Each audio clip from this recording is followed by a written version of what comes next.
This is the Political Spotlight. The Political Spotlight is a joke. It's more like a political flop. Nobody listens to Bilbrey. He's just a wannabe podcaster. No one takes him seriously. He is a rude, crude dude that will never go any further than broadcasting from his mother's basement. Bilbrey is a wrecking ball for Indiana politicians. Grab another box of Twinkies and generic cola, Bilbrey. And get back to your microphone and your audience of nobodies. The Political Spotlight is a joke. He is like a rude, crude dude that will never go Bilbrey's a wrecking ball for Indiana. Shut that stupid Bilbrey up. All right. Hello, the ladies and gentlemen. Let's see. It's Monday night. Monday, the 13th of April, 2026. It is 9:02 p.m.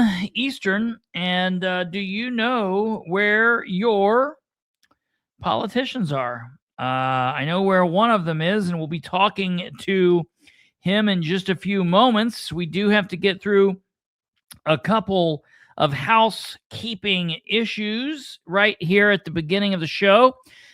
First and foremost, I'm hearing from a lot of citizens out there that are asking me, hey, are you going to talk to this person? Are you going to talk to that person? I'm going to say again for the record, ladies and gentlemen, we have sent out candidate invites and interviews and are still in the process of trying to get contact information for a few of them to send out the invites. We will get through everybody. We will send invites to everybody in Delaware County, everybody in Madison County, everybody in Henry County, everybody in Randolph County. So that's kind of the area that we are shooting for at the moment. If you know a candidate in those areas that you want them to be on the show, or whether you support them or you don't support them, it's your responsibility. You could help us out. You can go there and you can post on their wall. You can text them. You can call them. You can do whatever and tell them to reach out to us and ask to be on the show or accept the invite. If you know a candidate outside of that area, I will interview those people. If you know somebody, we're still trying to work out the thing in Wayne County. If you know people down in Marion County, you got somebody up in Grant County or Blackford County. If you're interested in that, let them know, let us know, get a hold of us, get a hold of them, and let's set it up. You and I can talk all day long about it, but that doesn't really matter. I need to talk to the candidate or to their team. So that's that. I also had a candidate's team tell me that they couldn't come on the program, but they asked if the team could if someone from the team could interview. And I was like, yeah, no, we're not doing that. I'm not going to tell anybody who that is just yet, but I will at some point in the future tell who that is. I'm going to still give them the chance to come on and make that right. I'm like, yeah, we're not talking to your third cousin who's putting your signs out. We're not doing that. But yeah, we're going to continue on down the program tonight with a candidate interview. Before we start the candidate interview, though, I do want to let everyone know that after the interview, very similar to last night, we do have some current ongoing things that we need to talk about. So like last night's show, we will do the candidate interview here at the beginning.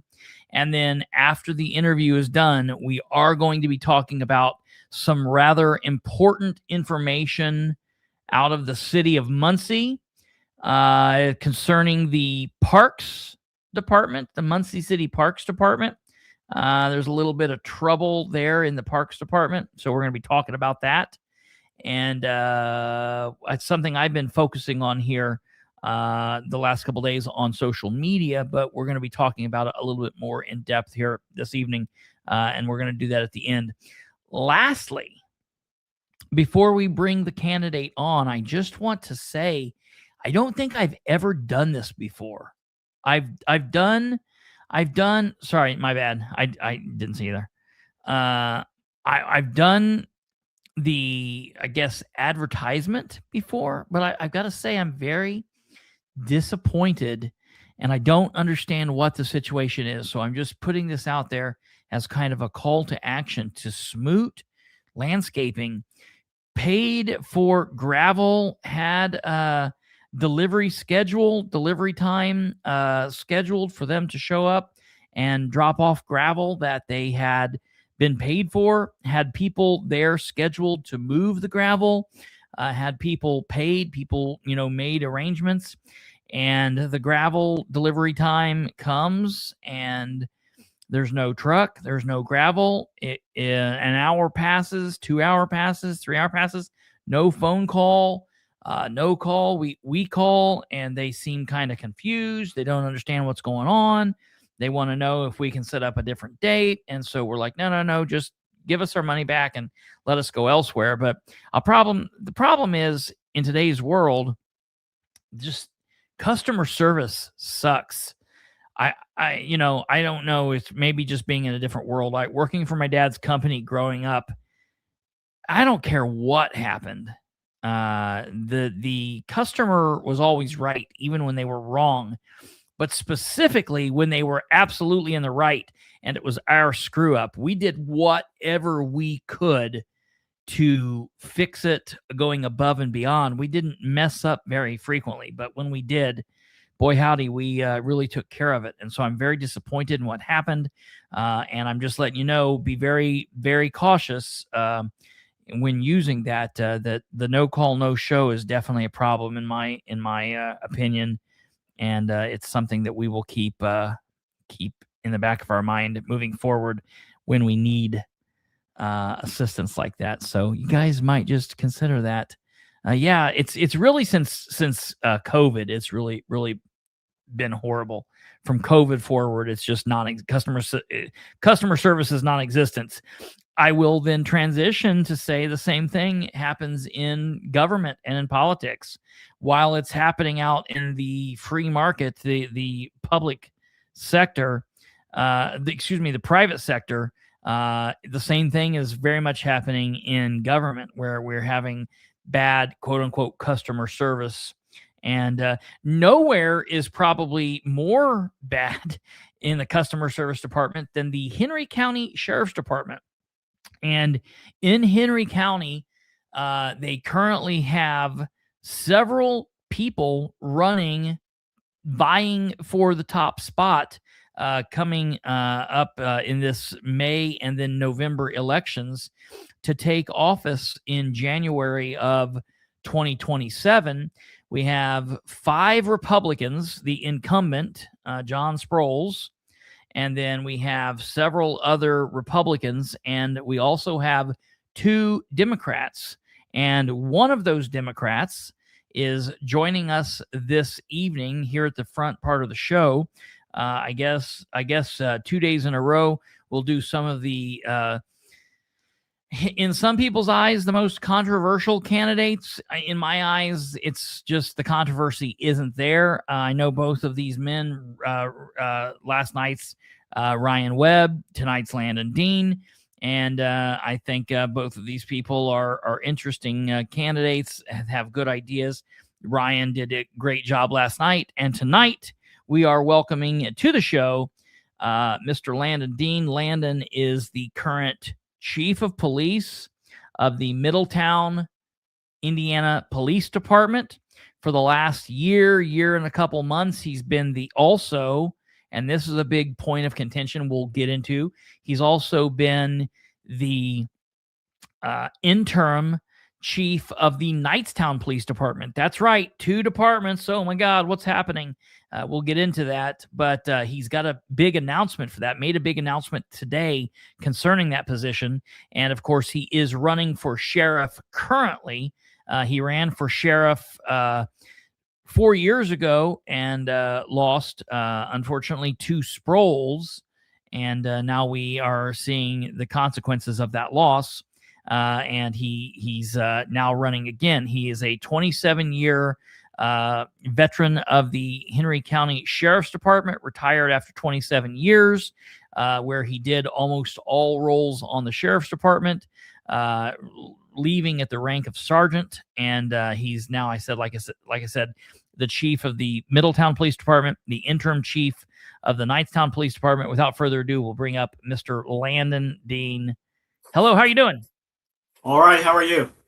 All right. So I guess probably the first place to start is I was aware of this as we were getting things ready for the show tonight. I was aware that this was coming, but you made a pretty big announcement today. What is that announcement? Well, the announcement was, as you mentioned, I had been filling in with the Knightstown Police Department as an interim chief. And just a little backstory on that. I live in Knightstown. I've lived in Knightstown most of my life. And the entire time I was at the Sheriff's Department, I lived here. Well, and Greensboro. I can't leave Greensboro out, but in the area. And when I retired from the Sheriff's Department, I was super lucky to get a really good job at Middletown, which I like. Don't want to leave. And the situation popped up that the Knightstown Police Department, everybody quit. The police chief quit. He was sergeant then. He's captain now. He was going to quit. When I heard that the department was walking out, I called John Davis. He was Sergeant John Davis at the time, and asked him if it was true. And he said, "Yes, I've got my resignation typed up right now, and I'm going to turn it in at the town board meeting." And it was that town board meeting that was at the school. It was pretty colorful and screaming and yelling about a bunch of stuff about the police department. And a little history of that was. There was just an awful fight between the police department and the clerk's office and the town council. And it was just really unfortunate. Nobody spoke to anybody. And, they all were just tired and they left. And, I talked to John and I said, "John," knowing John, I was like, "Why don't you become the next chief? We'll be sister departments and we'll work together. I'll help you. You become the chief." And he's like, "Heck no way. I'm done with it." So, and in the meantime, there were other talks about what we were going to do or what they were going to do with the Knightstown Police Department. He was going to head it up. And actually, a couple businessmen and one town council member approached me and asked me if I would come and help them. And I really wasn't that interested because I was really super happy with Middletown. I didn't want to leave Middletown. And I said no. And a couple more phone calls, a couple more visits. And I said, "Well, if I can help fix the department, but I'm not leaving Middletown." And the second part of that was that I wanted to talk John Davis into staying, because if you know John Davis, he's really good for Knightstown. He's very well liked. He's super intelligent. He writes articles and he treats people wonderfully. He has a lot of arrests. He's very proactive. And I didn't want to try without him. So after I talked with John and talked with the town council members, the decision was made that I would come on as the interim marshal, a part-time interim marshal, because I had no intentions of leaving my full-time job. And they're like, "Oh, can you handle that? Are you sure you can do it?" And anybody that knows my history knows that I've worked a lot. When I worked at the Sheriff's Department, I worked full-time for 21 years at the Henry County Hospital, where I was a security guard at the front door and patient greeter. And that was in 30 to 35 hours a week for 20 years. And at the same time I was doing that, I was the extreme part-time marshal in Caddis, and I enjoyed that. And I think I gave them all fair time. I did a good job. When I went to Middletown, I kept some part-time jobs, and I had my Sheriff's Department retirement. So I was living pretty well. And it was going to be demanding because I was still working 8 hours at Middletown. I knew that when things settled down, I could get by with working 3 to 4 hours a day at Knightstown.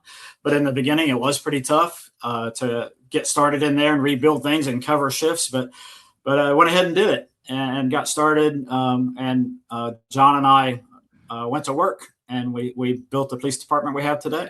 And I have more details. I can talk about it for hours. I'm proud of it. So sure. So we'll get back to that, because I do have a couple of other questions there, and I think I want to point a couple things out.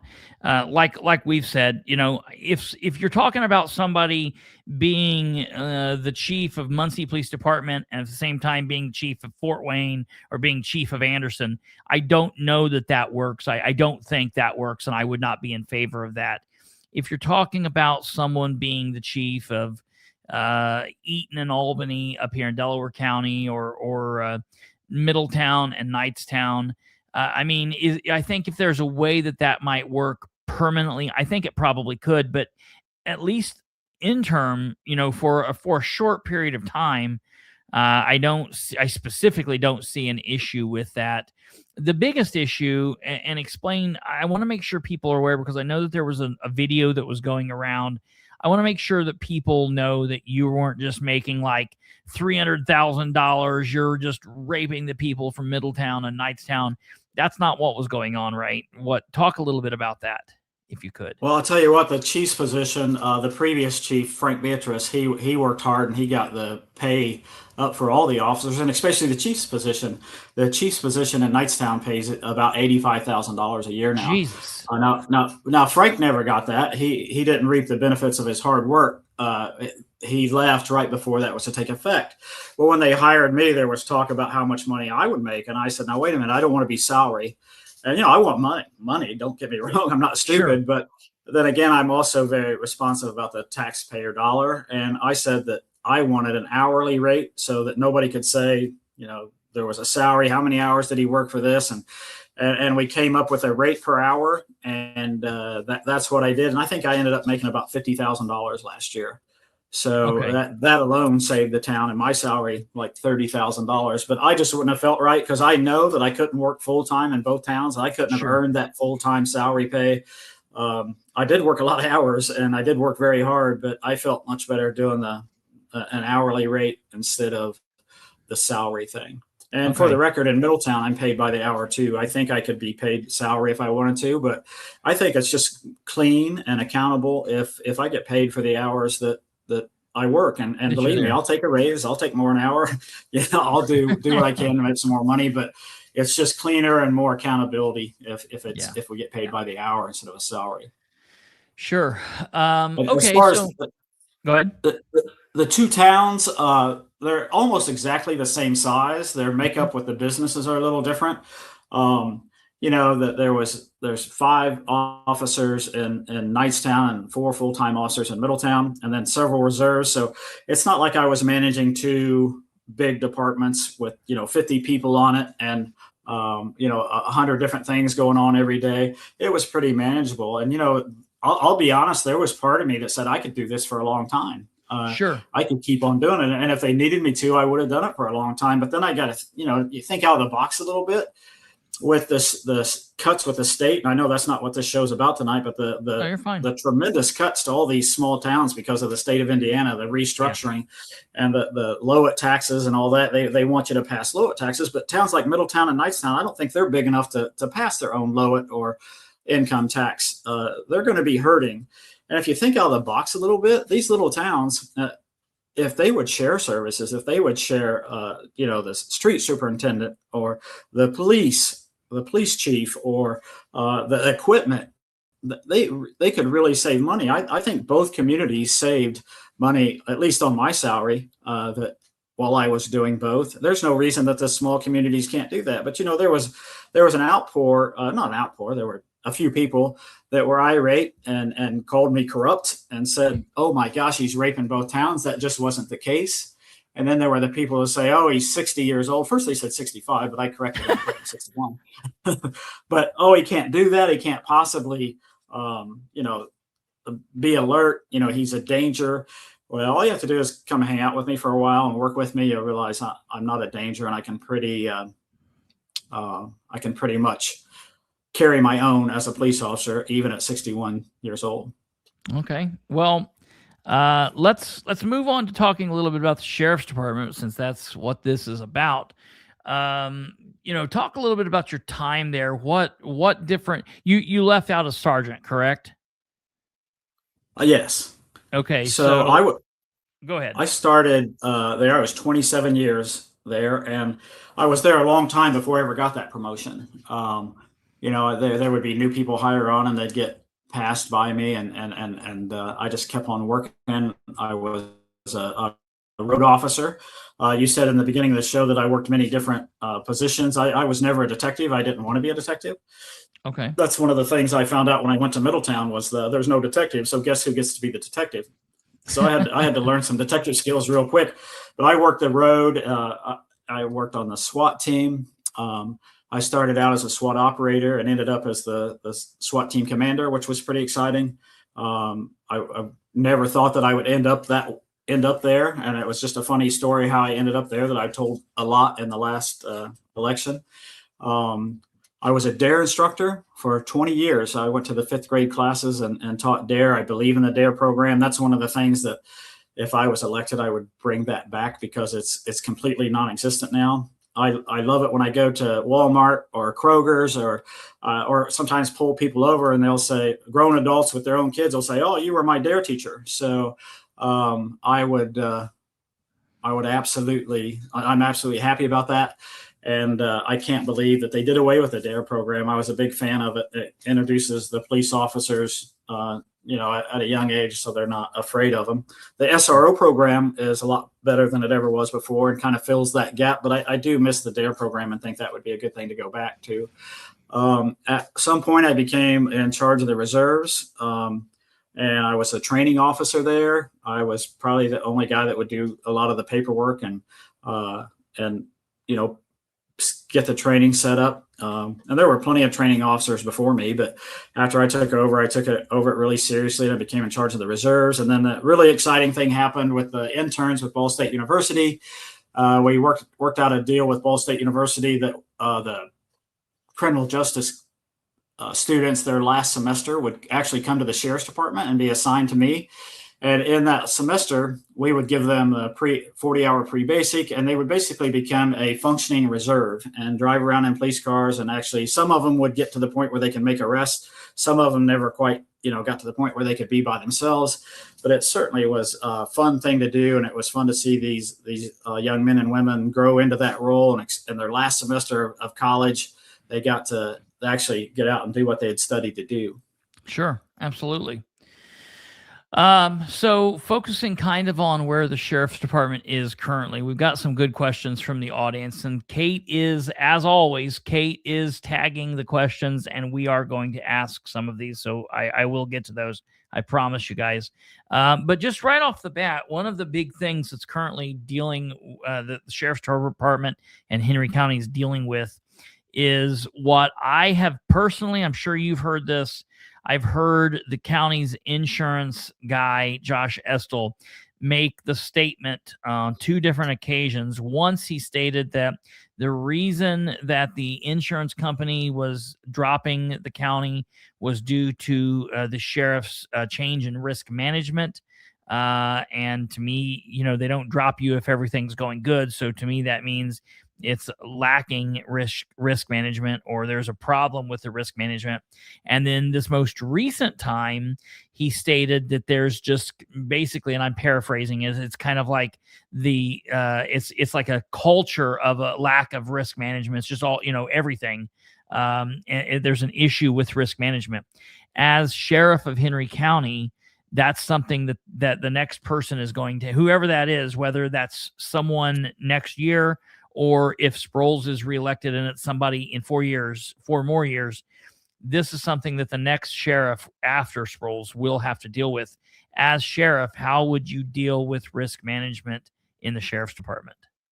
I'll tell you what, we don't want to look back and judge. We want to look back and learn. So we would look back at some of the mistakes, some of the specific incidents that happen, and do evaluation of the radio traffic and all the information. And nobody wants to be Monday morning quarterbacked, but sometimes you have to do that for yourself. And I think we would start there. And I think that even the current sheriff would do the same thing, because it seems like there has to be some changes. I heard the sheriff the other night say that there was no more lawsuits now than there were before. I don't know, but even if that's the case, let's look back 8 years then at some of the cases and there were lawsuits, and try to learn and move forward, because you learn from your mistakes. One of the things that I did when I started in Middletown, and I tried to do with the reserves and stuff, and when I was at the sheriff's department, but I wasn't the decision maker at the sheriff's department. I just ran the training. But the first thing I did at Middletown was reflect on an incident where a lady lost her son in a motorcycle pursuit, and I studied that case, and I talked to Dina about it, and It was painful for the family. It was painful for the sheriff's department. And I literally listened to the pursuit happen. And basically they started to pull this young man over on a traffic stop because of a felony warrant. He was on a motorcycle. And I understand that. I've done that. I've been in pursuits. I hope I remember to say the second part of pursuits, but the only reason they started to pull him over was because they knew who he was and they knew he had a warrant. Well, when he took off and it got dangerous, they could have very easily stopped that. And again, here I am Monday morning quarterbacking, but I was sitting and listening to that pursuit and I'm like, please stop that. They went through Knightstown, and the Knightstown chief at the time said, don't get involved. They went into Hancock County, and Hancock County basically said, no, we're not getting involved. We'll help in any way we can, but we're not getting involved in the pursuit. Same thing with Greenfield. And the young man got over there and was driving too fast, running through stop signs, and got hit and got killed. And that's unfortunate. And, I'm not saying that, again, I'm not judging those officers. I know some of the officers are involved. And the problem is, we have to think of pursuits in a different way. And the best way that I found to get them to think of pursuits in a different way, because to be honest, any pursuit I was in, my whole career, it could have probably ended up the same way. But I thought of it as a sport. I didn't want to lose. There was that competitive factor. That's the first thing you got to try to erase out of your mind. And it's hard to do. You say, this is not a sport. This shouldn't be competitive. You know who the person is. Turn off your red lights, file for another warrant, be smarter, catch them later. They're not always going to be on a motorcycle. They're not always going to be in a car. If you know who they are, why are we pursuing them? It just dawned on me. I was like, why do we do that when we already know who they are? And but I invited Dina in and her family, and I filled the classroom full of Middletown officers, reserves. I invited every department. There were some Knightstown people, I think a couple Kindred people. We have a pretty good big classroom at Middletown, and we filled that classroom full of people. And we talked about the pursuit policy, and this was right after the statewide pursuit policy happened. Yes. And then I talked and gave my idea about the pursuit and the new pursuit policy in Middletown, where we restricted what they could do a little bit. But the most important part of that meeting was when Dina stood up and talked about her son and had a slideshow of her son. And the last picture on the slideshow was of his body laying on the road and on State Road 9 in Greenfield. And, I didn't ask her to do this. She volunteered. She wanted to help. And I tell you what, every single police officer in that room walked out of there thinking of a pursuit different, because they got to see the other side. They got to see the other side of what happened. And it was painful. And just the common sense of it was out there. And I don't think there's a lawsuit, so I can talk about it. And I do know the officers are involved, and I know they would be really aggravated for me for saying this, but I developed the policy under this premise that if you know who they are, we're not going to stop them. Or we're going to stop the pursuit. You can turn on your red lights and try to pull them over, but take off. And, the only exception to that I can think of is if you get that 911 call that there's this Chevy Malibu driving down the road. It's on both sides of the road. It's about to hit somebody head on. And, we don't know who it is, and they're going to kill somebody. We're going to have to do a little extra to get this person off the road. We can't just look the other way when that happens, because they are a danger. We're not increasing the danger. But when the police officers flip on those red lights and we know who that person is, it's hard not to say that we're a bigger problem than they are. And, just about everybody that sat through that classroom agreed with me after that. And, when I came to Knightstown, I made the same policy down here, and I explained that policy that, if you know who they are, don't do it. Just the other morning, Austin Botkin, he had a situation where he tried to pull somebody over that had been in a fight at the McDonald's at 109 and 70. He knew who he was, and the guy was suspended. He had been in a fight with his girlfriend, and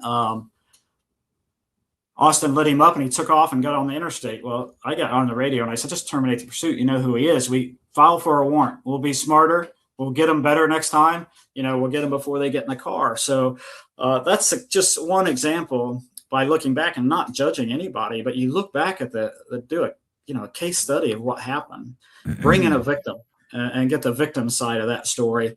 And your policy will develop itself, a common sense policy will come out of that. And I'm sure there's a lot of police officers that criticize me for saying that, but that's the old guy, the guy that's been down the road, and Sure. you take a chance to a minute to look at somebody's from that perspective.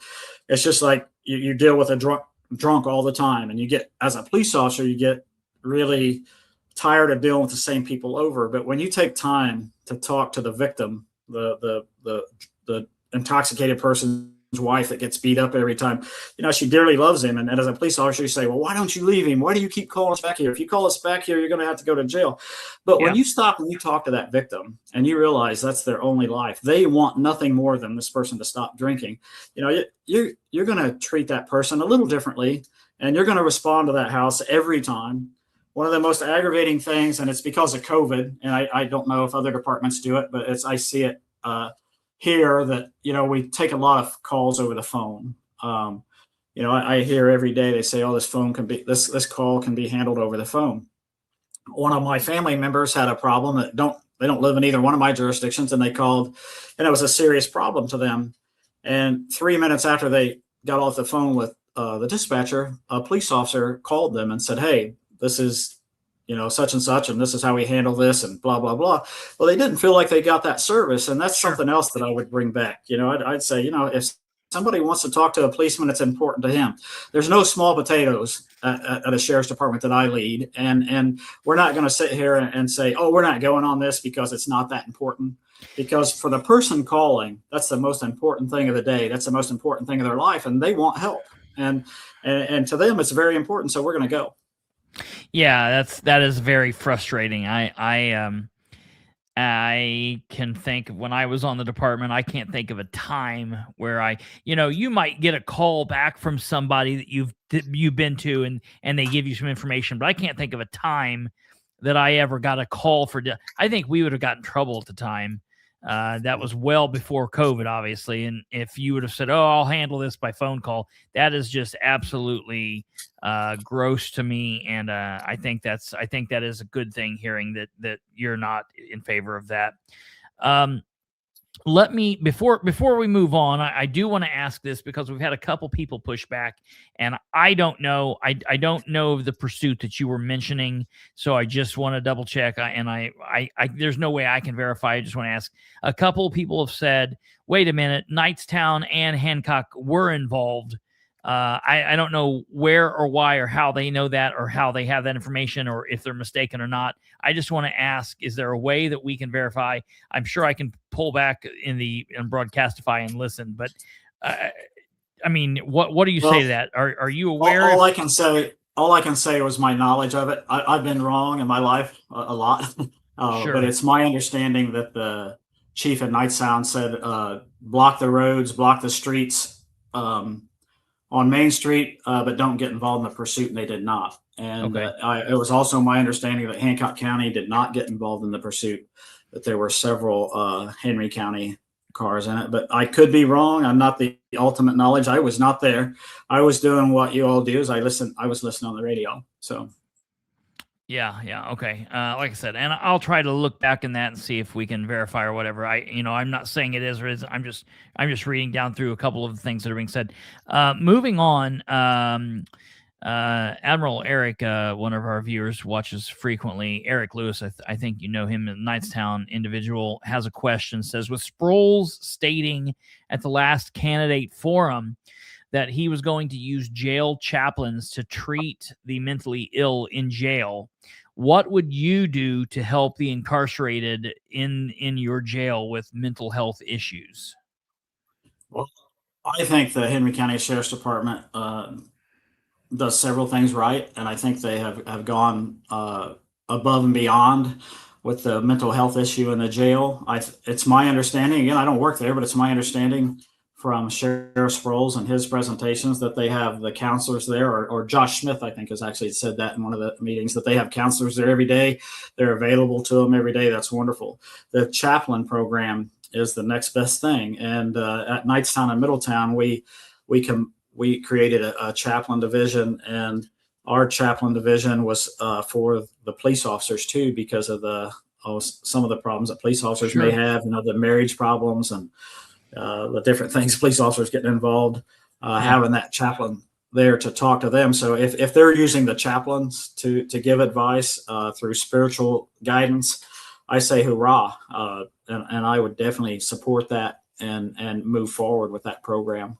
If they have mental health counselors there every day and they are paying for that and making that work, I give them a pat on the back for that too. Yeah. Okay. That's good. Another question, and I think this is a good question, and I guess I can understand in some aspects why people ask it, but then at the same time, I don't. I've always said locally, to me, the R and the D doesn't really mean anything. If you're talking about mayor, city council, commissioners, because you're not talking about Second Amendment issues, you're not talking about immigration. That's not really a big deal. That's more a national issue. Kind of just it lets the people know where they stand or what their maybe national beliefs are. But when you're talking about positions like prosecutor, like sheriff, specifically judge, to me, politics have to be so far removed from that, or should be. One of the commenters has said just flat out, Mr. Dean, why do you consider yourself a Democrat? And then I will add to that, whatever your belief is, how do you rectify that with the position of sheriff and knowing that you would be the sheriff of all kinds of different people in Henry County? What's your thought with that? Well, first of all, I've been a Democrat most of my life. I've voted for more Republicans than Democrat because I live in Henry County. But if I didn't ever vote for a Republican, I wouldn't be voting a lot. But I consider myself a Democrat. I grew up as a Democrat. I'm liberal.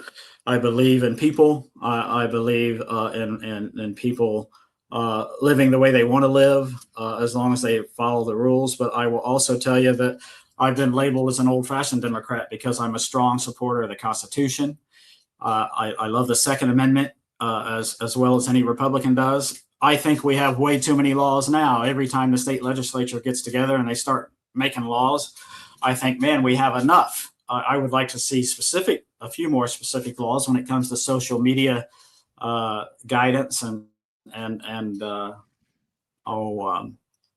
harassment and those kind of things. But we have enough laws, and I believe in the rule of law. I think that what people don't understand is that a police officer can only do what a certain piece of paper allows them to do within the Constitution or the state penal code or ordinance or the SOP.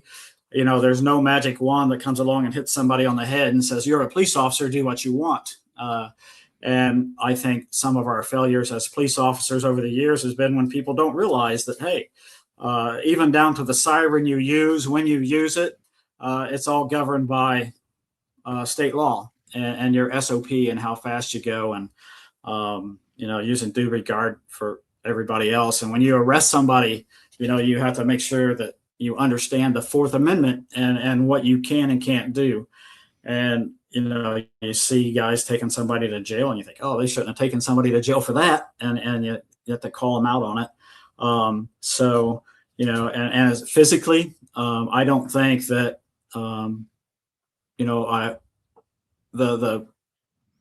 I think it's a misbelief that Democrats spend money and they like bigger government. Well, look what Indiana's doing right now. It's a super majority Republican, and they're doing everything they can to get rid of small towns. They're doing, they take away the budgets. They would love to see these towns go belly up so they would have state control and no local control. I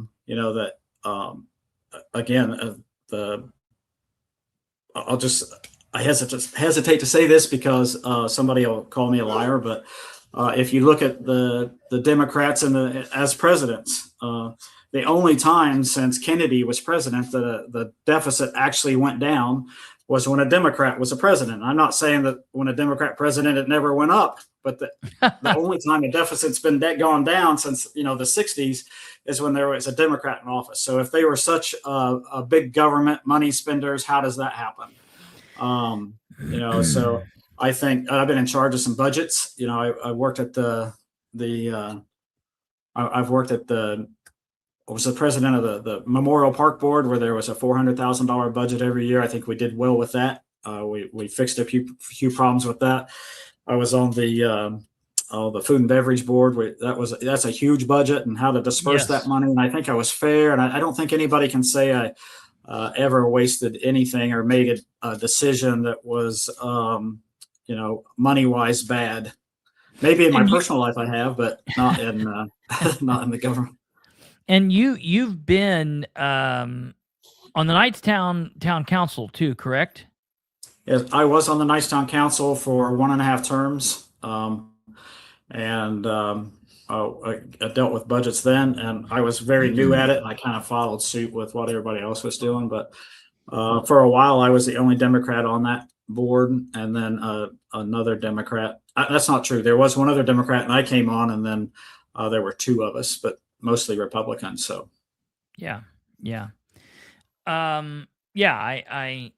I think that's good. And in law enforcement, when you're out answering a call, domestic, or your guys are dealing with an active shooter situation, it's not a Republican or a Democrat thing at that time. And so I think a lot of people need to understand that. Well, that's what I used to say a while ago was I just can't personally understand why a judge, a prosecutor, or a sheriff is affiliated with a party. And it just doesn't make sense, because I know these guys most people can separate it in their mind, but that a party affiliation for a person that's supposed to be non-biased, and all the, it just blows my mind that it's even party oriented. I used to say, oh, the school boards are a perfect example. You can elect people and not worry about whether they're a liberal or a conservative or a Republican or a Democrat or an independent. But now in Indiana, they just change that to, So, that's one of our favorites from our buddy JD Prescott. That's absolutely ludicrous. Okay, so diving in a little bit more into the sheriff's department, the Henry County Sheriff's Department has had a rough last couple of years under the current sheriff. My words, my opinion. But I think that it's pretty well, maybe known's not the right word, maybe believed or thought that the Henry County Sheriff's Department and law enforcement in Henry County has had issues under various sheriffs and people throughout the department and various other departments like adult probation and things like that for years and years and years. What do you say to someone who says, how do you were there for 27 years, were you turning a blind eye to that? Did you not know things were going on? And how do you move forward dealing with that stuff and trying to repair the damage that was done? Well, I tell you that anybody that worked with me knows that I didn't turn a blind eye to anything. My thin blue line was certainly different than the definition of that's different. A lot of people think the blue line is, I got your back no matter what. And my thin blue line is I got your back even if you mess up, but I'm not covering anything up. I won't cite specific examples, but there's times over the years that I found people, police officers do something wrong and I didn't look the other way. And that accounts for some of those police officers hate me a lot. But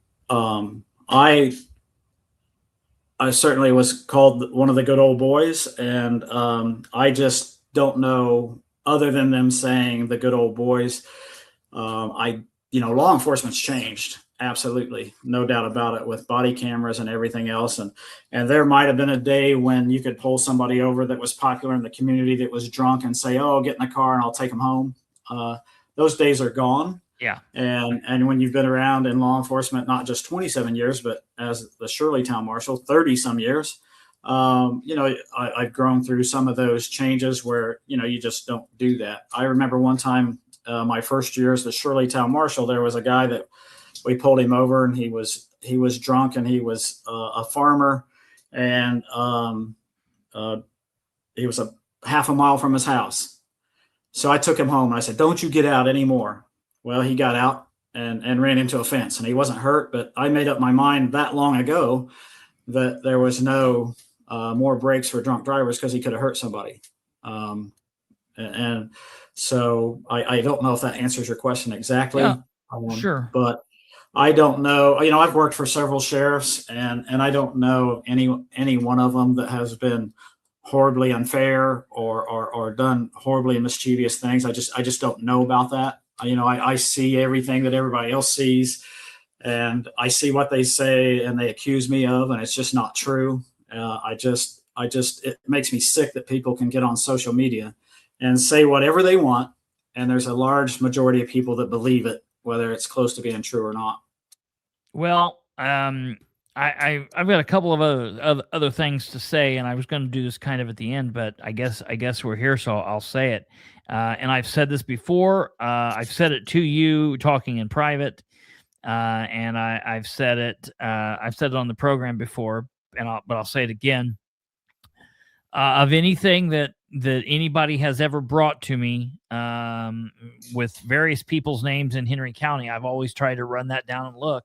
And anytime your name has been thrown out there, I spent nearly 2 years looking in and chasing down and attempting to chase down various allegations that people brought me. And I've said on this program, and I'll say it again tonight, if somebody's out there and wants to come forward, but it's to me, it takes more than someone saying, I knew somebody did something to so-and-so back when, and, it was Bobby Sue, or it was, Jimmy Dean or whatever. And that's got to be that. There has to be receipts. There has to be something actual, and nobody has ever done that. Every time I've ever mentioned it, I've been given the names of police officers that's been involved and other areas of alleged arrests and things like this, and talking to those people have denied it. You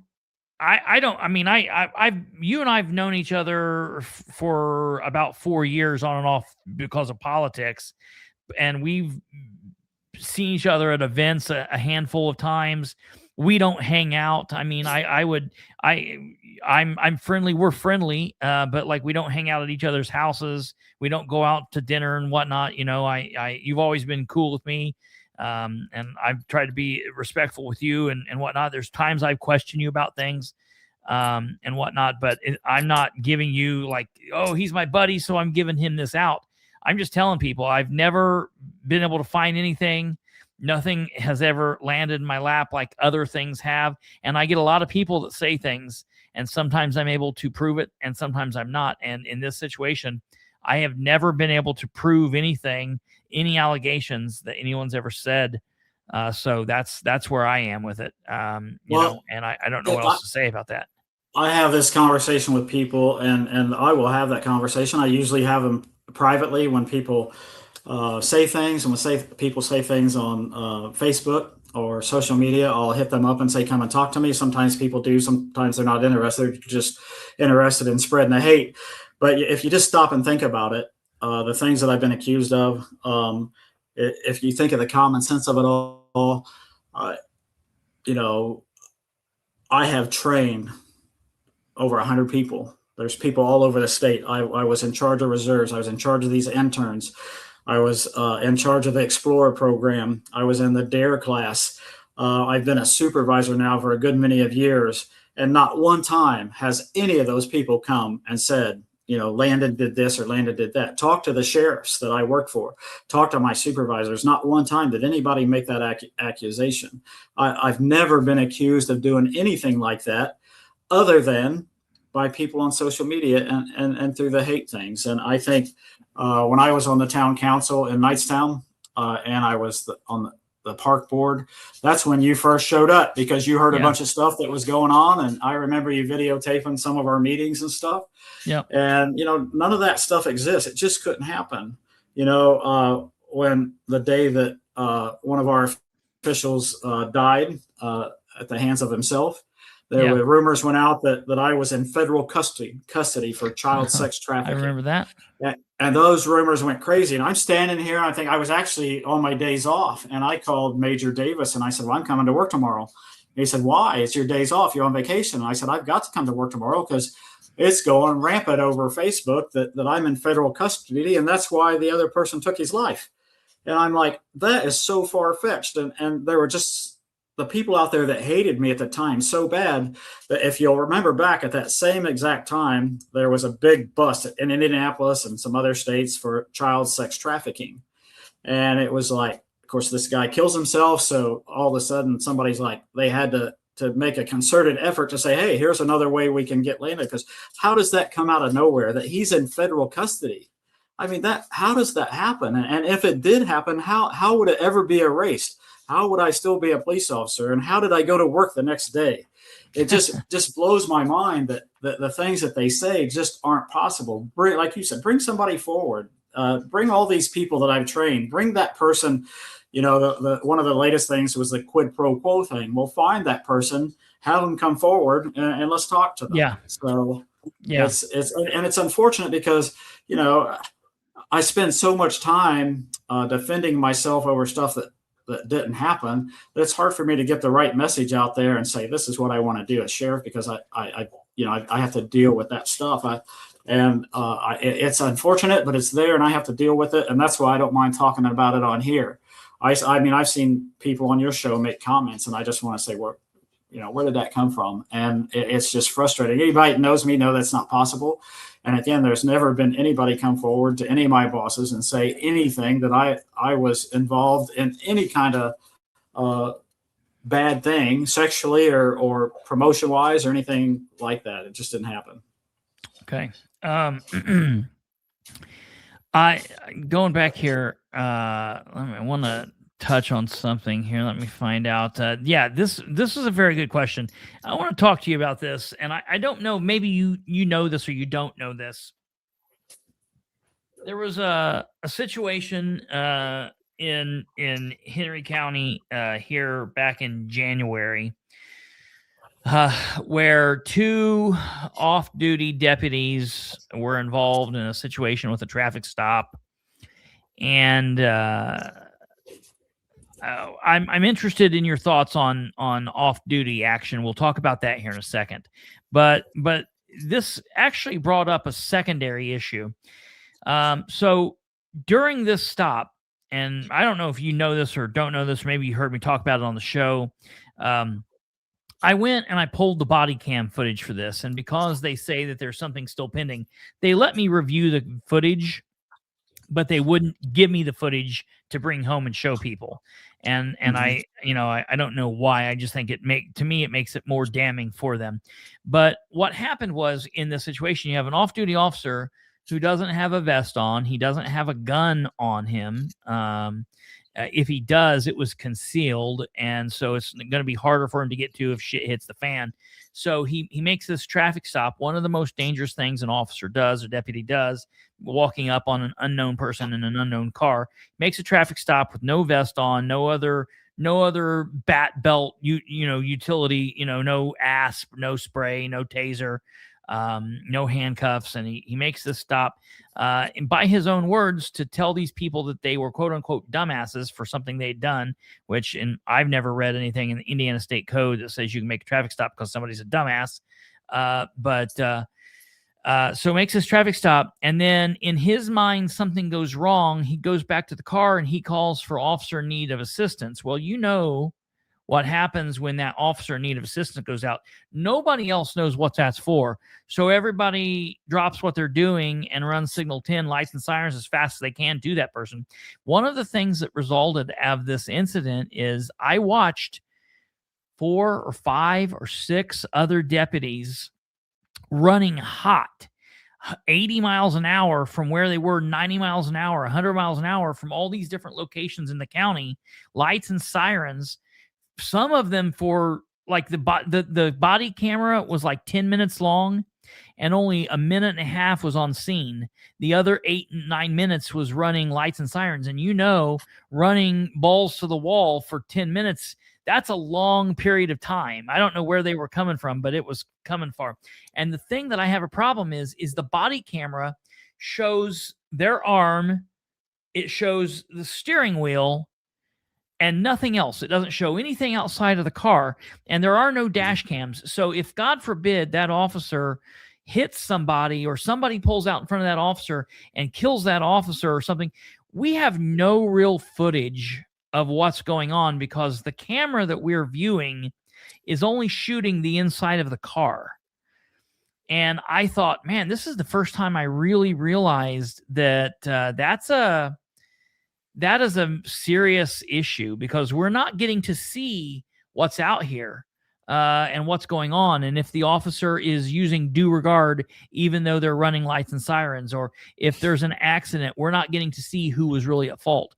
So have you ever thought of this, or have you ever noticed this, or what's your thoughts about that? Because Mary said, what's your thought about dash cams in cars? Because right now we're hearing dash cams are going away because everybody's using the body cam, but I think that's presenting a problem.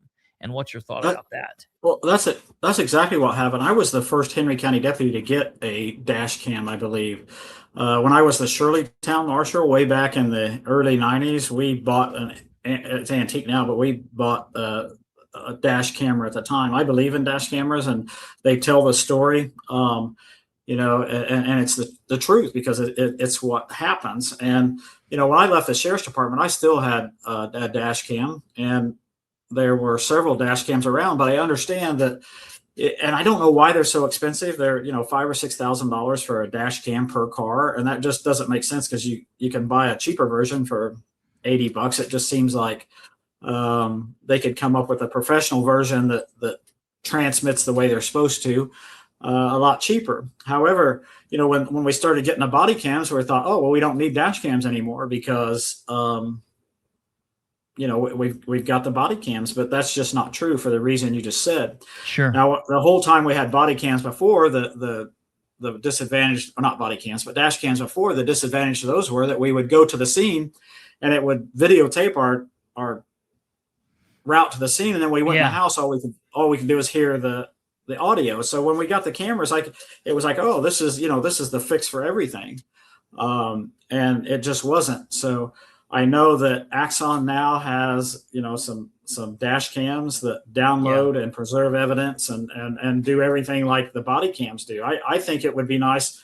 Now this will date me a little bit, but back when I first became an EMT in Indianapolis, in the ambulances, we had converticom radios, and we had a handheld radio, and it would be on our side. And when we got in the ambulance, you would set it down in the thing in the ambulance, and it became a car radio. It's too bad that they can't come up with something like that our body cam, when we're in the car, becomes a dash cam or is connected together. But I think that it would be worth the investment to spend money and put dash cams back in the car. But I don't think anybody was like, oh, we're not going to have dash cams anymore. I don't think it was just one of those things we realized after they started to disappear and we were relying on body cams that, oh, the dash cams play an important part. I don't think, if you're an officer that's 6'5", you're 250 pounds and you're a big hulking guy, your camera might be over the steering wheel. I've seen some that's like that, but we all know that there's officers that are 5'5" too.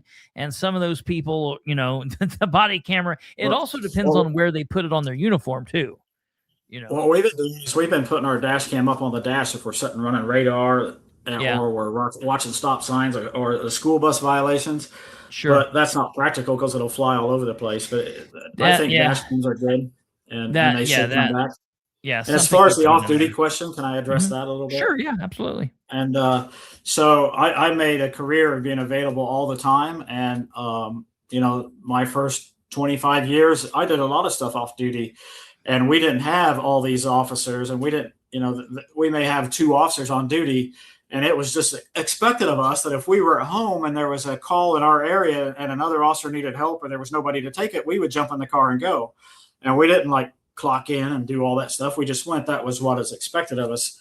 And I've stopped many of cars over the years off duty in a pair of blue jeans and a t-shirt or shorts. I've always had a gun with me. I've not stopped anybody without that.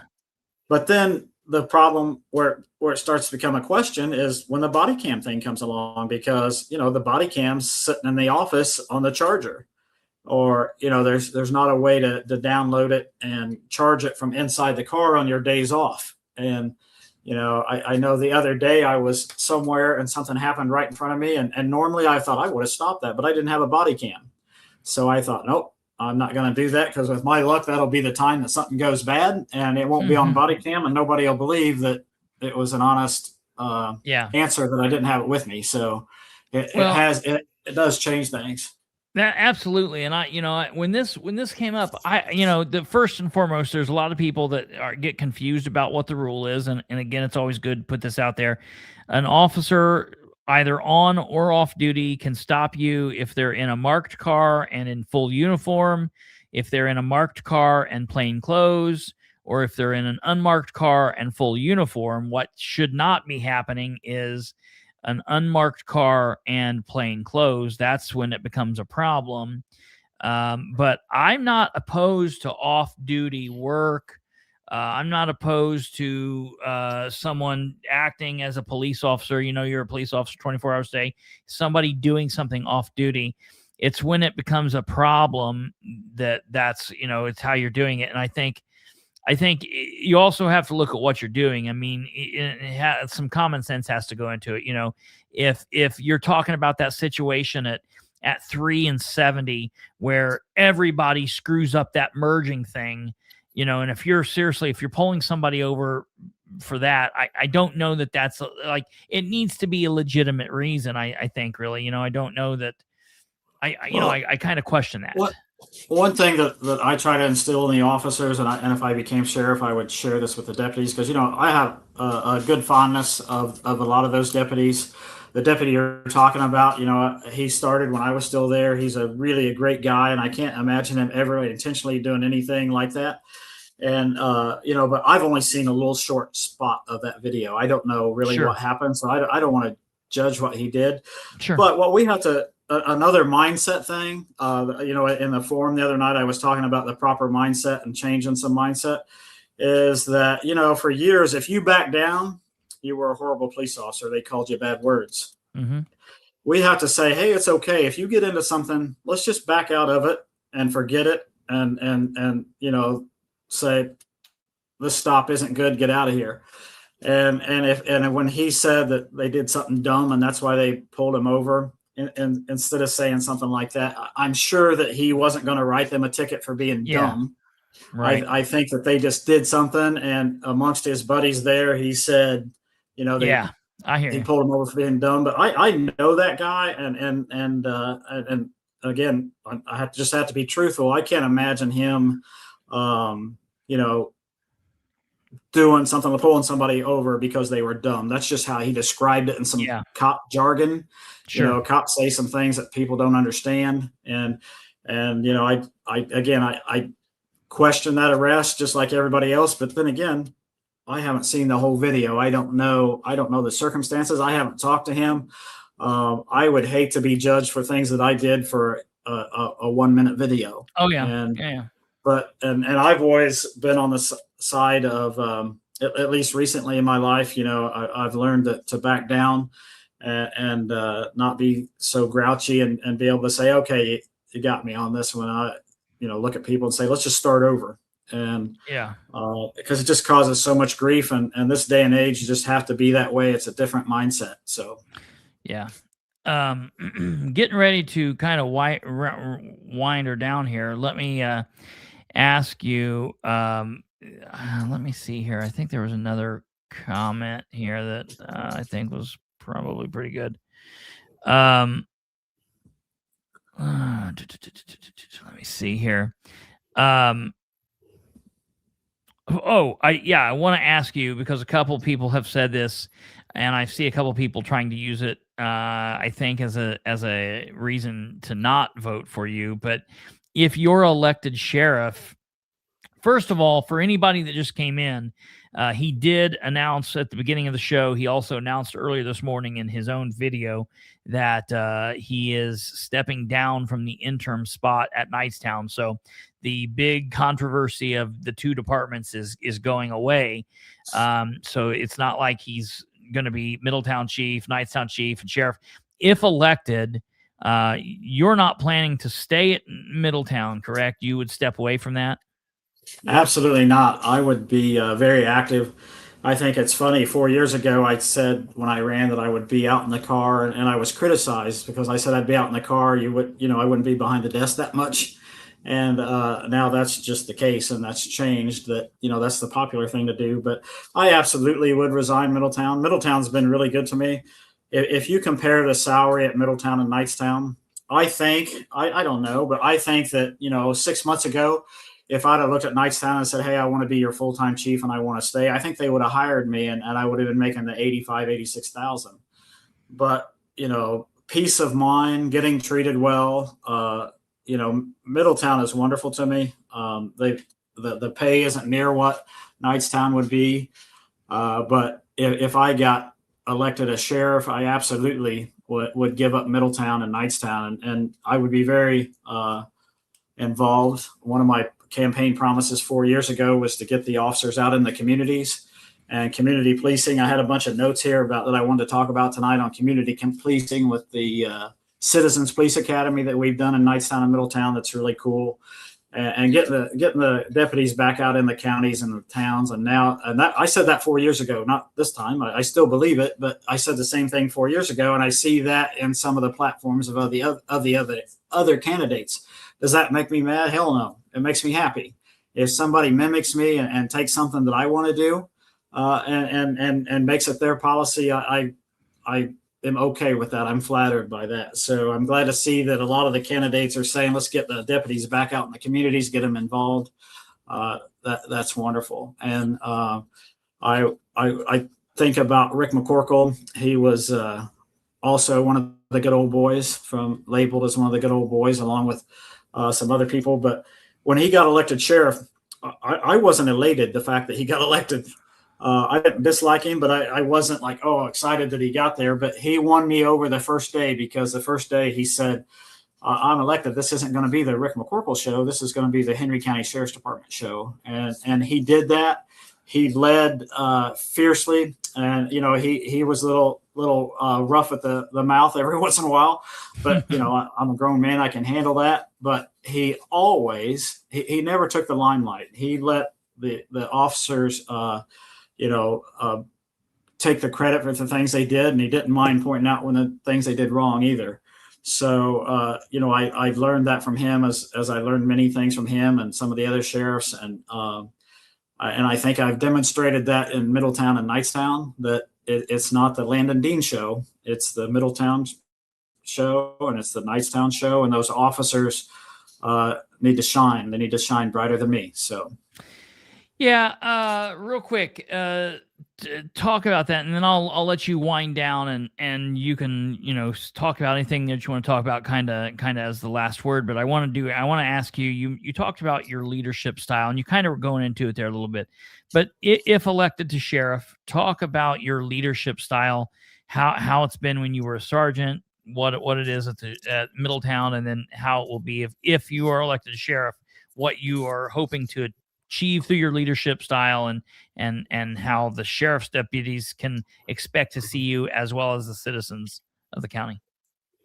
Well, I tell you what, my leadership style sometimes can be rough, and I'm pretty honest with guys when I think that they've done something wrong, but I'm always respectful to them. I lead from the front. I don't expect them to do anything that I can't do, except maybe jump over a fence nowadays, but you get the idea of it.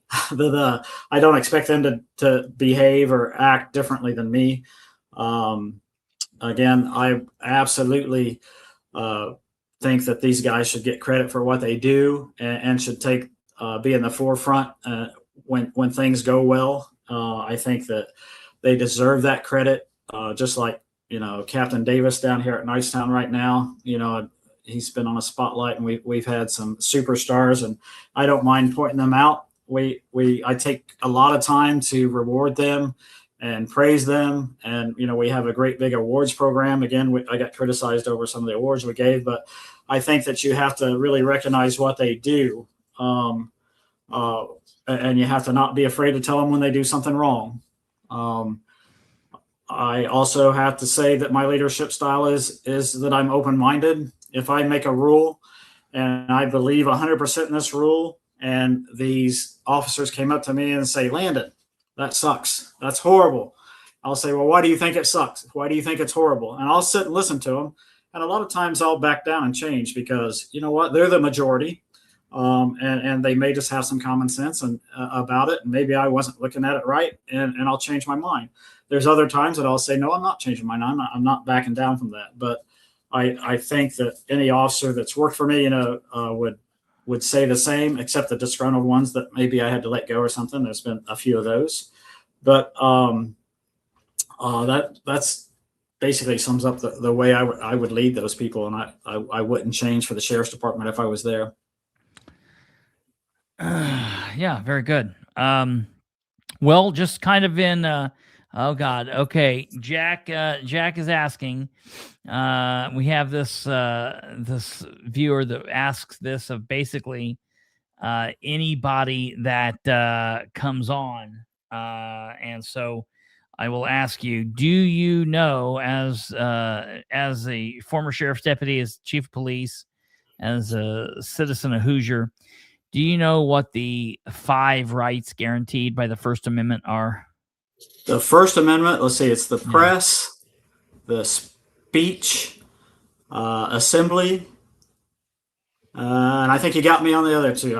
I don't know. That's a good question, and I've studied that, and I should know that, but no, that's fair. So it is the freedom of religion, freedom of speech, press, assembly, and petition. So, okay. You got some of the main ones there, and that's good. I think I think if you would have thought about it, if we had more time, you weren't like on the spot, you probably could have got that. But yeah, because I talk a lot about the freedom of religion, and especially to young police officers that, Sure. The fact that the majority of us are Christians, but the fact that we're Christians, that we have to respect the people that aren't, and Sure. respect their rights in this country just as ours. And so, yeah, I'm surprised I missed that one too, but thanks for the challenge. No, that's, Jack is always there to ask everybody. That's all right. I appreciate understand that. it. Yeah, that's good. So, just kind of here at the end here, if you want to just kind of, I'll give you the floor, and you can take your spiel a little bit and say. So before you do that, I do want to tell everybody, if you're interested in checking out more of Landon's, any of his stuff on Facebook, if you want to connect with him, Kate's put up his Facebook page there. He does have a Facebook page that is Landon J. Dean. What's your middle name? What's what? What's your middle name? J-A-Y. J-A. Okay, J. Yeah, Landon J. Dean. Okay, I never knew that. Landon J. Dean for Henry County Sheriff. So it's there, and you guys can check that out and message him, follow there, and do all of that. But that's there. So now, just to kind of give you the floor, you can take the last few minutes and say what you want. Again, thanks for having me on. After tonight, not at 9:00 certainly, because I don't want to miss your show, but I'm going to start having some live broadcasts like I did 4 years ago, and people can ask me questions. That worked out really well. I was the only one that did that 4 years ago, I think, and I'm going to start doing that again. I've been behind because I've been so darn busy. I really have been busy sun up to sundown, and I haven't done a lot with the campaign. And now that I'm not, after Thursday, I won't be at Knightstown. I'll have more time to work on the campaign, spend time with the dog. And, I bought a boat and a camper last year, and I got to get out once last year because I was so busy all summer long. I'm not complaining. I enjoyed it, but I plan on reversing some of that. But if I'm lucky enough to get elected sheriff, I want to get the police back out into the communities, just like Jim Nicholson said the other day. He reiterated something I wanted to do. I want to assign deputies to a certain area, and they will be involved in that area, and they'll be the liaison. They'll be the go-to people for the public. The thing that I really, really, really want to bring back is drug interdiction. Why we ever stopped that, I have no clue. We used to get tons and tons of drugs off the street and the highway, and it was so productive. And again, to get those amounts of drugs off the roadways in Henry County would be awesome. But the thing that I would do differently is not just concentrate on the highways. I would have those concentrated drug patrols throughout the whole county in certain areas, wherever it may be, and get some officers trained on the drug interdiction, even in the smaller areas, on the smaller highways, just not Interstate 70. Proactive patrol. Let's face it. I can talk about social media and whine and cry and tell you what a big problem that is, but that's not our biggest problem. Our biggest problem is the drugs and not enforcing it, not getting the drugs off the street. When we do, they get slapped on the hand and sent back out in the street to arrest again. So, but just because somebody's getting slapped on the hand and sent back on the street doesn't mean that we don't stop and arrest them again. Sometimes it takes 4 or 5 arrests. I want proactive patrols. I want people pulled over for speeding, running stop signs, traffic violations. I don't care if they get a ticket. I don't care if a police officer goes 10 years without writing a ticket for those minor violations, even though there is traffic safety involved. But those traffic stops result in drug arrests and massive amount of drug arrests. And we have made such a big difference in Middletown for the last 3 years. Even my biggest critics will tell you that the amount of drugs in Middletown are off, because they know when you come to Middletown, you're going to get pulled over. They know their family members are saying, hey, be careful when you come to Middletown, you're going to get pulled over. Same things happened in the last year in Knightstown. Somebody was just talking about that the other night. They said, I called my family and I said, when you come to town, make sure you slow down. I said, well, thank you very much, ma'am. You're making my job easier. But that's how you get those drugs off the roadway. And I know that you're not a fan of the flock cameras or the LPRs, and again, I could care less about some of the stuff that the officers are getting from the LPRs and the flock cameras. But what I do like is the massive amount of drugs that we're getting off the roadway because of them. And just a couple of weeks ago, Officer Patrick in Middletown got a hit on a flock camera where it got $20,000 worth of motorcycles back that were stolen. So, I like that kind of stuff, the proactive. I don't care if somebody rolls through a stop sign. I don't care if somebody forgets to use their turn signal. And I don't want to cost them money for doing it. But I do appreciate the fact that they get pulled over because it gets the drugs off the roadway. I feel like that everybody should have a license. And if you don't have a license, it's plain and simple. You shouldn't drive. And I had a really good friend of mine and family member that employs somebody that doesn't have a driver's license. And they said, well, he's been working for me for 20 years and he's never had a driver's license. And I said, well, I'm sorry. He's been working for you for 20 years, but he's not exempt. If he doesn't have a license, he shouldn't be driving. If he's that valuable an employee, get him a ride. So that's just the way I feel. And probably one of the most important things, and I imagine after mentioning this the other night in the forum, that this will become part of other people's platform, but there's a state law called duty to intervene. I want to make a policy within the sheriff's department, duty to intervene, because we've already done it in Middletown. We've already done it in Knightstown, that these officers have the duty to intervene. Because, when I lose my temper, I'm not perfect.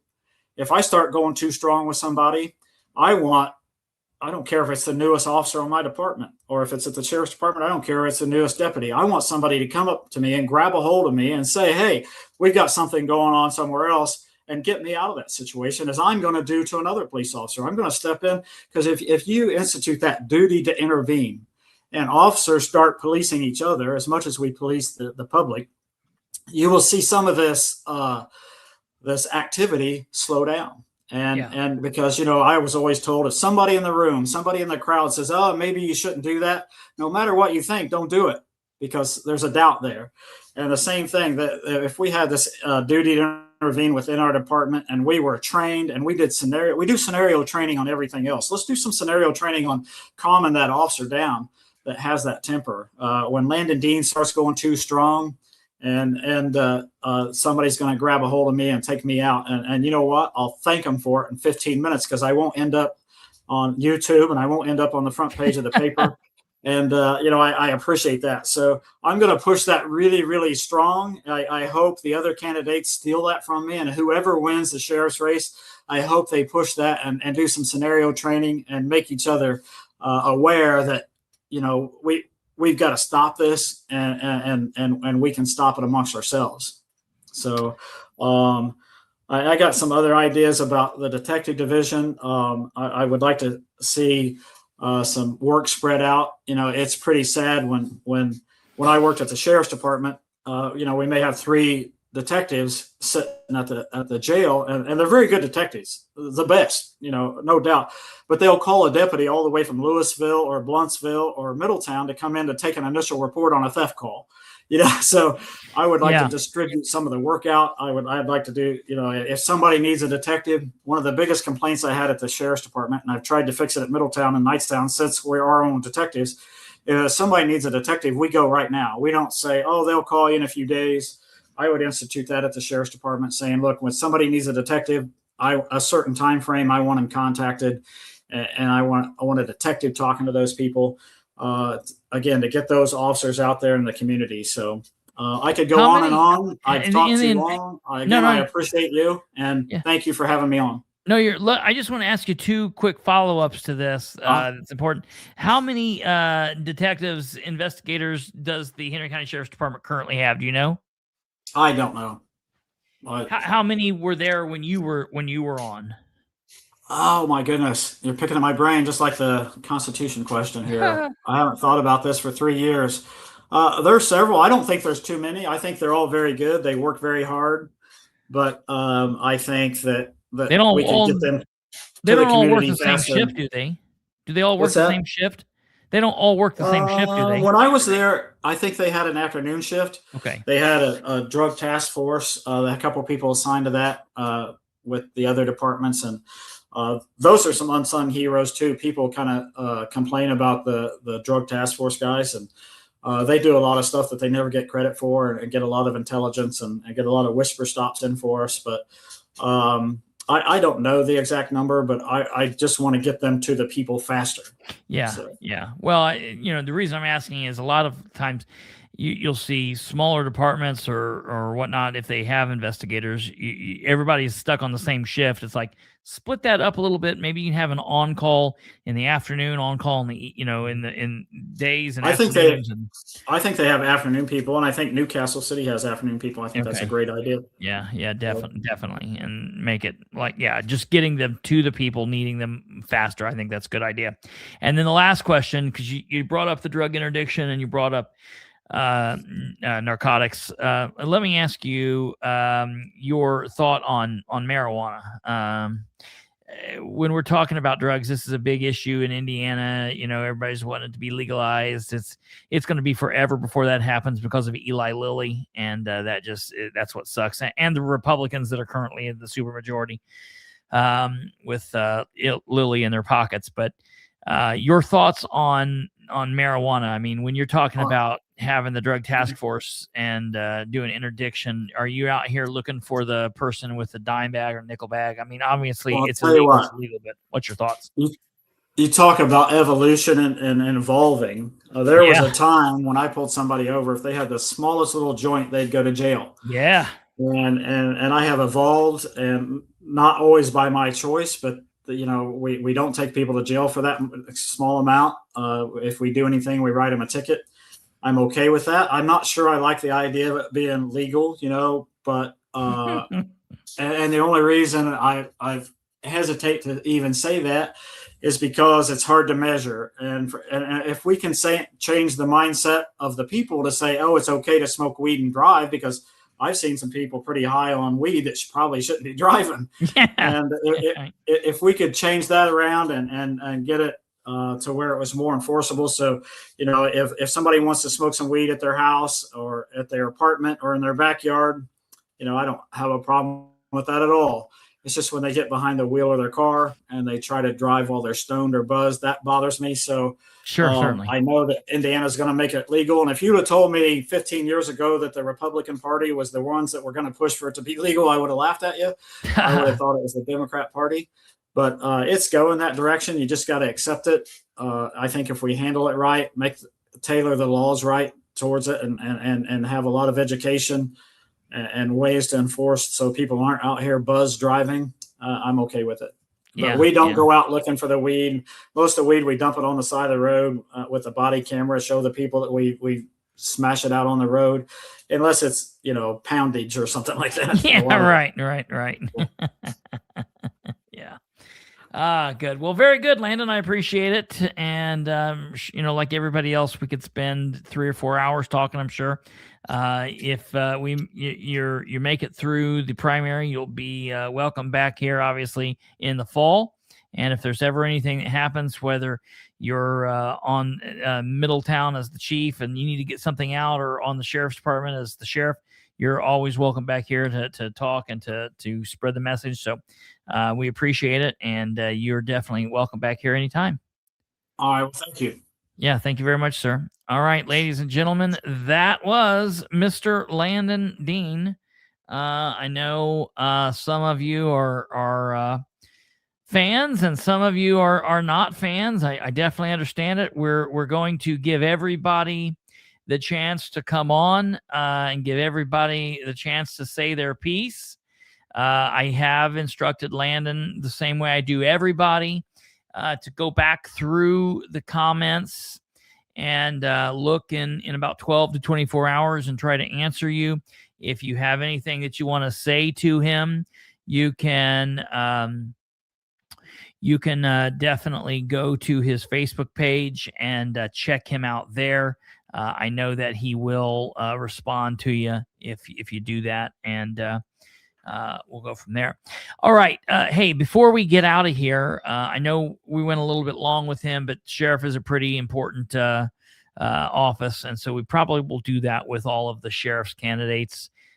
Just let them talk about it as long as they want, because I want people to be able to hear from them and hear what they've got to say. But before we leave, I need to talk a little bit about what's going on in the city of Muncie. I've talked about this now on social media, and let me tell you, if you're not following me on social media, then you are definitely a loser, and you should be. I want to try to get everybody in the right frame of mind here. You need to be watching us on YouTube so that you can like and subscribe and do all of that. Yeah, we don't charge you. We don't say, oh, we've got some content and we're going to put the other content behind the paywall and you've got to come to Patreon. I want everything I say to be heard by everybody. So we're not out here putting things behind a paywall or doing anything there. You don't have to pay for any of this content. All you have to do is come here on YouTube, check it out. A lot of you are still watching on Facebook, which is absolutely insane. That's good. We appreciate it. But if you really, really want to help us out, watch us on YouTube, and that way you can hit the like and you can comment and do all of that thing. That's the way to help us. But watch however you want. You know, I guess at the end of the day, as long as you're watching, that's what matters. But I do want to say, on social media, I do comment at different times in the day and put information out there for people to see. And so if you want to follow me on social media, Kate put all that stuff up. I am past my point of friends on Facebook. I cannot accept any more friends. I just went through the other day and I deleted some friends who were had silenced their account or deactivated. So I went through and I took some, and basically what I do is I then just go to the next people who've sent me friend requests in line, and I just accept the next couple people in line. So that's what I do.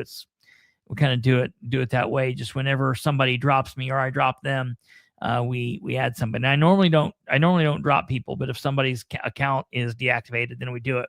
But if you haven't been following along on Facebook and Twitter, you probably haven't seen back on April 9th. April 9th, I made a post on social media on Facebook and Twitter about a situation that I've been hearing from a couple of different sources. I actually had several people reach out to me kind of around the same time on this. And I had shared this. I'm going to pull this up here so you guys can see it.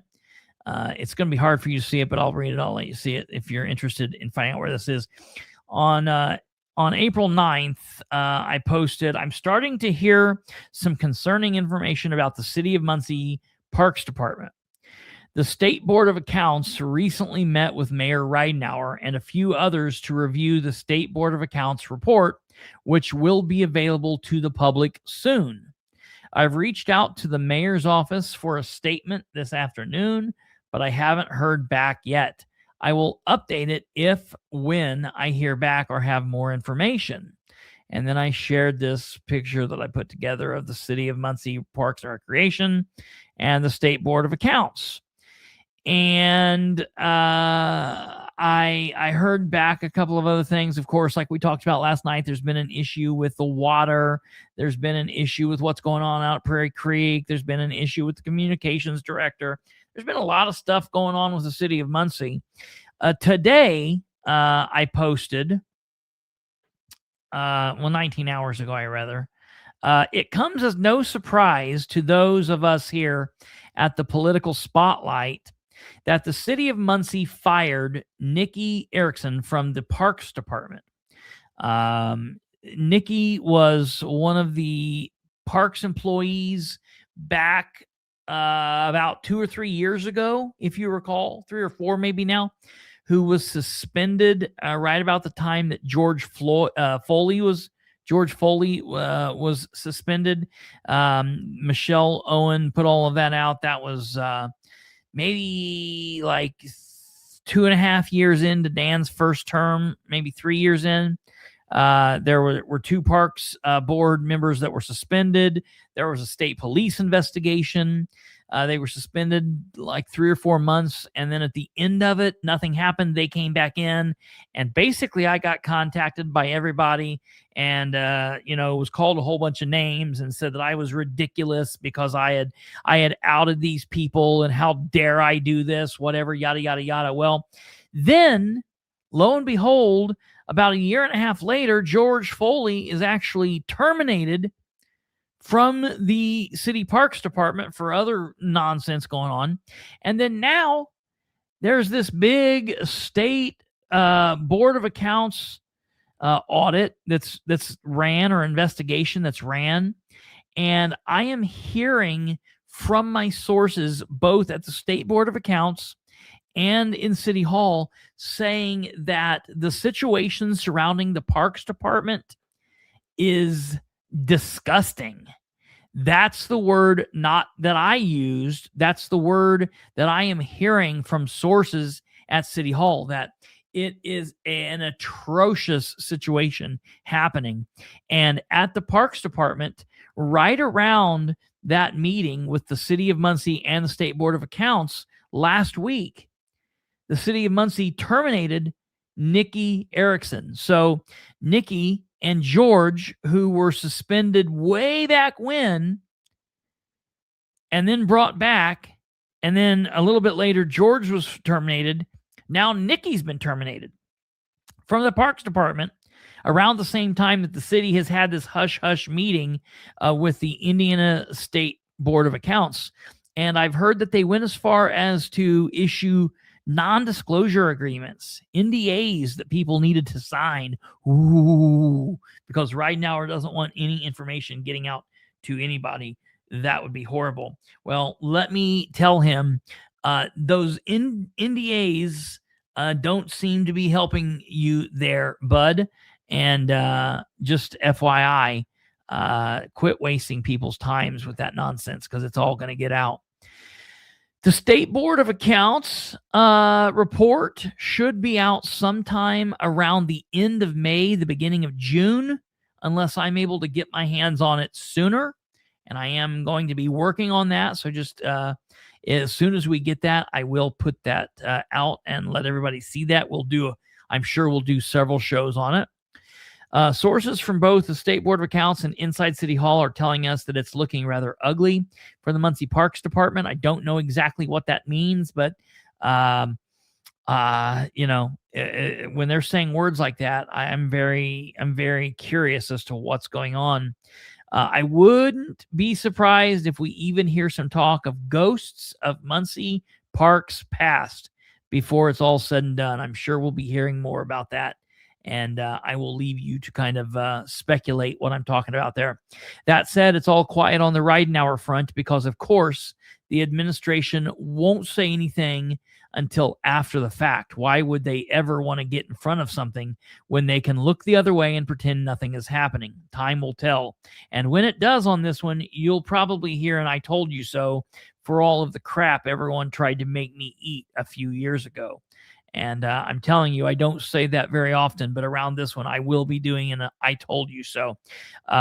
So we will keep you up to date with what's going on here.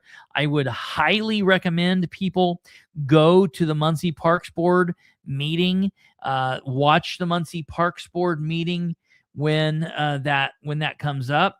I want to just check out and see when the Muncie, Indiana Parks Board meeting is. I think it might be tomorrow. No. April 21st. So not tomorrow, but a week from tomorrow, which is good because I wouldn't have been able to attend tomorrow, but I will be there on the 21st. So be looking for this, and we should be there asking questions and wanting to know what's going on and wanting them to spill the tea, because the mayor of Muncie and his administration needs to be more forthcoming when their employees are doing nefarious acts with our tax dollars. We should have a serious issue with that, and they should be more forthcoming, because when they're not, it makes it look like they are accomplices to these people doing this shit. And I have a major problem with that. So I'm working on that, working with my sources, trying to get a copy. The State Board of Accounts report right now is in its certification phase. Basically what happens is after the after the exit meeting with the city of Muncie, the city of Muncie and the Parks Board and the Parks Department, the city of Muncie, has 10 business days to issue a statement or a rebuttal if they so choose. After that 10-day period, the report from the State Board of Accounts, along with anything the city might provide, all goes together in a report, and then it is certified by someone for the State Board of Accounts. And then at that point, it will become a public document. So if I can get my hand on it before, I will. But we will definitely be looking forward to the public document when it airs and when it's published, I guess I should say. We will be looking at that. So that's that. Hey, the last thing that I want to say before we go here is we did not have one of those really cool John Sproles Q&A sessions tonight. We were supposed to have one on Monday the 13th, but at his Q&A session last week, he said that they needed to reschedule. So they are having another Q&A session next Monday. Their second will be next Monday. If you want to watch the first, you can go back and watch it. It's on our page. We have it recorded. And then their third will be on Monday the 27th. We, for that meeting, for that event, for that live Q&A, and I think we might change them up. So we'll have one board for this coming Monday, and then we might mix it up and have another board for the 27th, because there's plenty of things that we can add. But Kate and Brandon have been working on something. I take no credit for this. This is not my idea. I've had nothing to do with this. This is totally a Kate and Brandon production, and I think this is fantastic. When we're watching Sproles live next Monday, and I will publish this out everywhere on social media.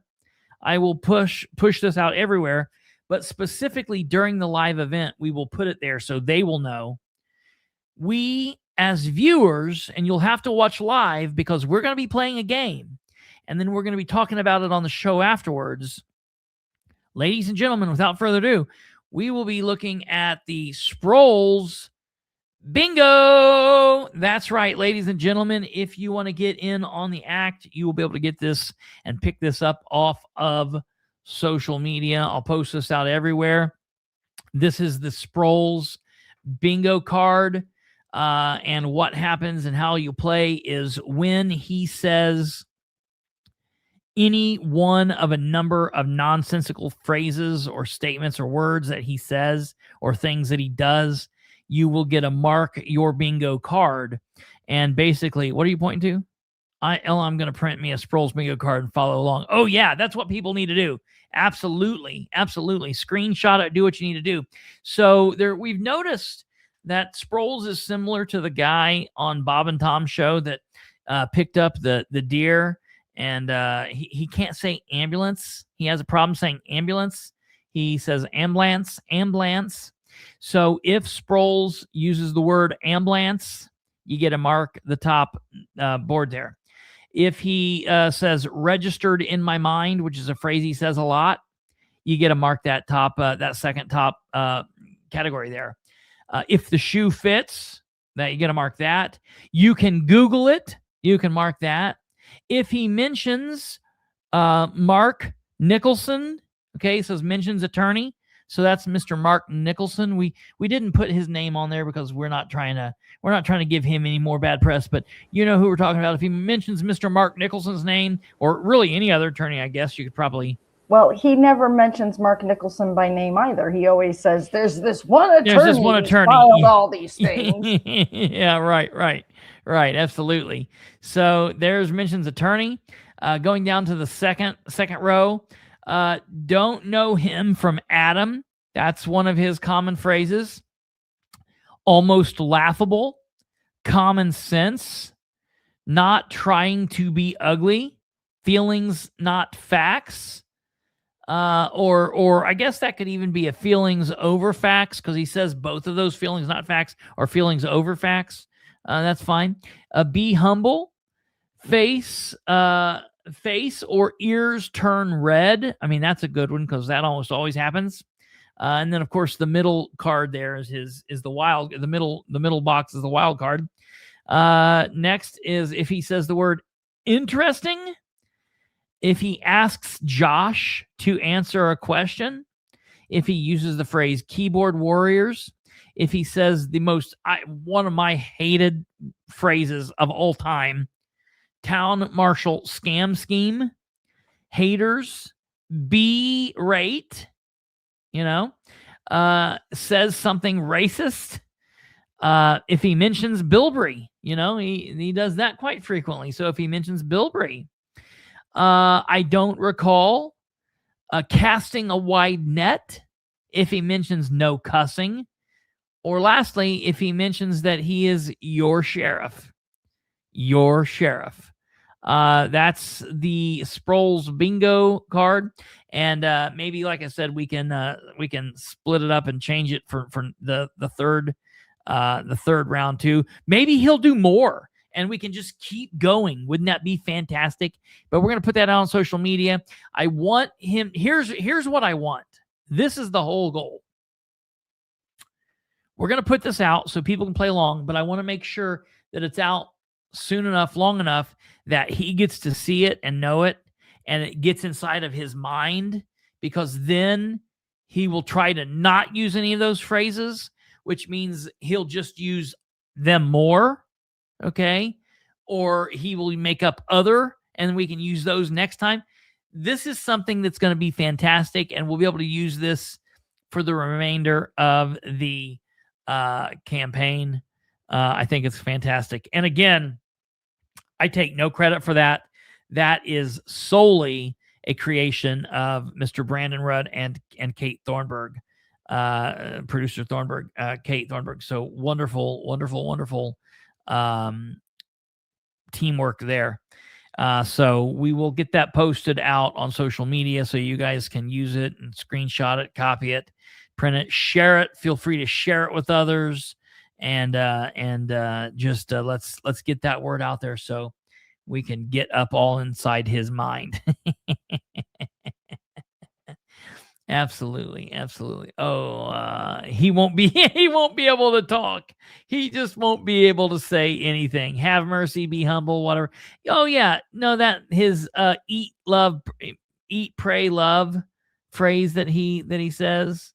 Yeah, we will. Yeah.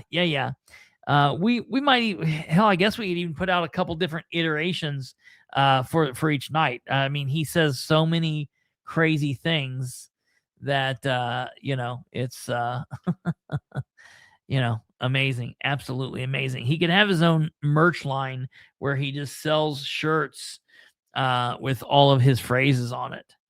Dude, that's what we should do. That's what we should do. I hope people in the audience have some bingo cards and someone yells out, bingo! That's what we need to do. If we get a bingo, you need to post it in the comments in his video. And I want to tell everybody, we want you to come and watch our program. It's going to be one of those nights that you're going to have to use like your laptop and the phone. And we want you to come and comment and watch our recording of it, our streaming of it. But if you're wanting to ask questions, you need to ask them in his live stream on Facebook. So remember, we will do the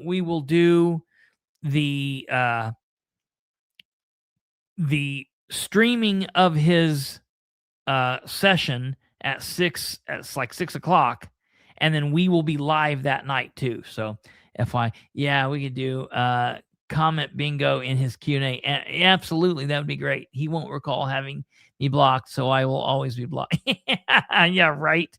What you guys, I'm telling you, what I need to do is I need to send you my lawsuit, Admiral, and you need to email it to the attorney. Just piss on John. Send the send my lawsuit, our final thing saying I have to be unblocked. Send that to Joel Harvey and say you demand to be unblocked from Sproles' page. And go from there. So, all right, ladies and gentlemen, that's going to. By the way, wait. What are you talking about, Alva? What are we talking about here? By the way,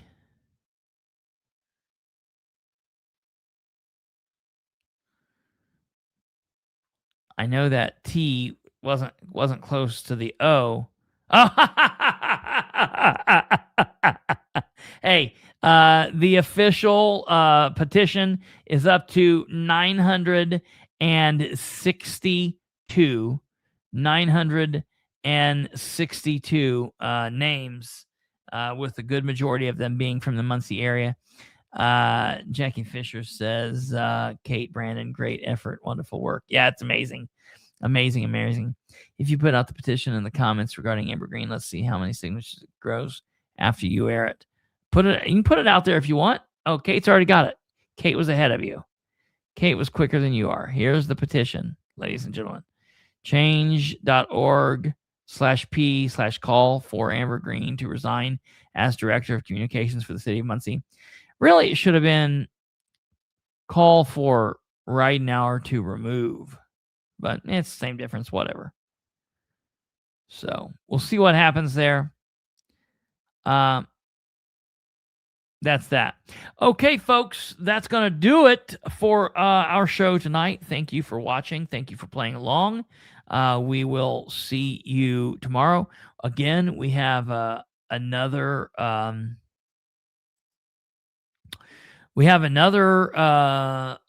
candidate. I don't know who that candidate is right off the top of my head, but we do have another candidate interview tomorrow. Should be interesting. We might be about 5 or 10 minutes late tomorrow. I wasn't going to say anything, but I will. I'm going to go ahead and tell you now. I have been invited to a get-together for the illustrious Indiana Secretary of State, Diego Morales, because I am running as a delegate for the state of Indiana from Delaware County. So I said, they keep calling me, and every time they call me, they're like telling me all these great things Diego does. And they're like, can Diego count on your vote? And I'm like, yes. As soon as he tells me what happened in India, who paid for the India trip. And they always say, but but